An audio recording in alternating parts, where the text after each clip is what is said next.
I stole a book once. It was when I was studying my bachelor's art level in Cuba. I was about 16 years old, and we all knew that the school had received a book donation from some foreign institution. But we had to wait for these books to pass the ideological filter at school to know which ones we were going to be allowed to see. One day I came to the school library to notice that they were doing this sorting, but no one was there, and the piles of books were unattended.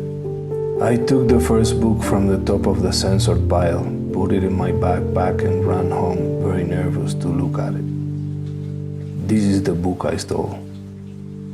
I didn't know this artist. I even thought that he was Italian from his last name.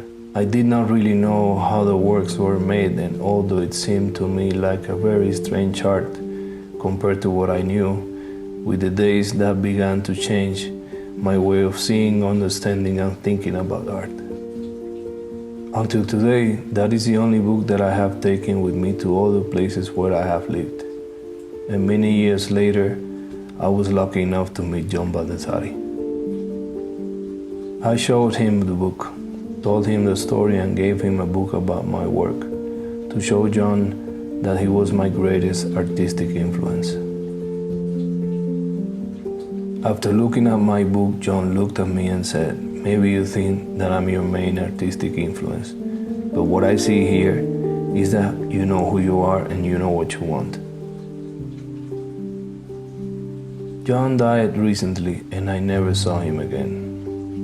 Then came times of estrangement, collective fear, and avoidance among human beings.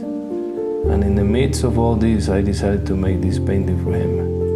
Grateful for having stolen his book that day, and proud of my diversionismo ideológico. After all, you should know who you are and you should know what you want.